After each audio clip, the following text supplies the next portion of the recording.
Hey there, thrill seekers and common sense avoiders. Today we're diving into the life of a man who thought physics was just a polite suggestion. The one and only Evel Knievel. Picture this. It's 1938 in Butte, Montana, a mining town where "hold my beer" was probably considered a formal greeting. Enter Robert Craig Knievel, soon to be known as Evel because apparently slightly reckless Robert just didn't have the same ring to it. Little Evel didn't have the easiest start. His dad decided parenting wasn't his cup of tea, leaving Evel to be raised by his grandparents. I'm sure that didn't contribute to any future issues at all, right? Our boy Evel showed a penchant for thrill-seeking activities from an early age, because who needs safety when you have adrenaline? He dropped out of high school at 16. I mean, why learn algebra when you can learn how to defy gravity, right? After dropping out, he worked odd jobs, including as a motorcycle shop assistant. I guess that's where he got the brilliant idea. Hey, these things look way cooler when they're flying through the air. Fast forward to the early 60s, and Evel decides that a normal 9-to-5 job just isn't thrilling enough. He forms Evel Knievel and his motorcycle daredevils. Since nothing says, "I make great life choices," like starting a troop dedicated to defying death on two wheels. His big break came on New Year's Eve 1967. While most people were popping champagne, Evel decided to pop some wheelies. Right over the fountain at Caesar's Palace in Las Vegas. Spoiler alert, it didn't go well. But hey, nothing says Happy New Year like a trip to the ER, right? Throughout the late 60s and 70s, Evel kept pushing the envelope. Jumping over 50 stacked cars, check. Leaping over 13 Mack trucks, why not? It's like he was playing a real-life version of Frogger, but with motorcycles and broken bones. But wait, there's more. In 1974, Evel decided jumping over things on a motorcycle was too mainstream. So naturally, he tried to jump over the Snake River Canyon, in or on a rocket. Because when you're Evel Knievel, why not add wannabe astronaut to your resume? In 1975, our favorite bonebreaker extraordinaire decided that jumping over cars and trucks was just too passé. What's the logical next step?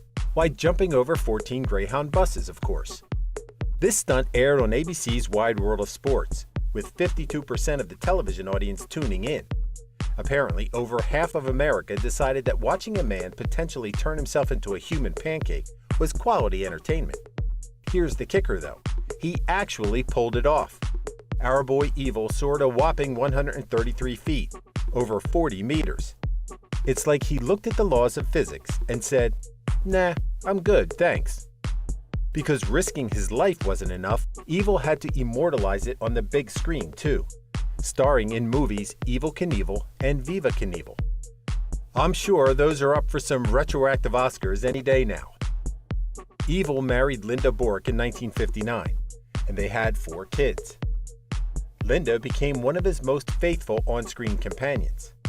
Well, nothing says true love like watching your husband repeatedly try to turn himself into a human pancake, right? They finally called it quits in 1997.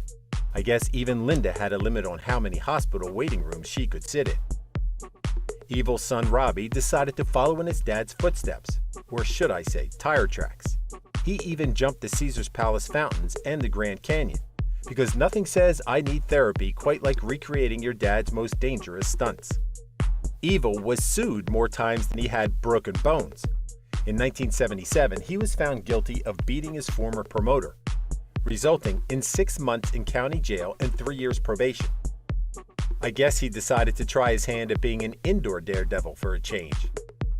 During the 1970s, Evel was raking in the dough faster than he could spend it on hospital bills. His performances, advertisements, and TV appearances were like a never-ending ATM of cash and broken limbs. The real goldmine was the Evel Knievel toy line, bringing in a jaw-dropping $125 million. Apparently, parents across America thought, "You know what my kid needs? A toy version of that guy who keeps almost dying on TV."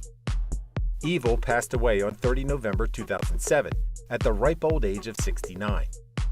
Which, let's be honest, it's about 50 years longer than anyone expected him to live, and leaving behind a legacy of daring and showmanship. And probably a few very confused insurance agents. So there you have it, folks. Evel Knievel, the man who could jump over 14 buses, but couldn't quite clear his debts. Remember, kids, just because you can make millions doesn't mean you can keep it all, especially if your hobbies include trying to high-five the Grim Reaper on a regular basis. Now here's a question for you daredevils in the comments. If you could challenge Evel Knievel to jump over anything, what would it be? Let us know, and maybe we'll feature the craziest ideas in our next video. Thank you for spending some time with us.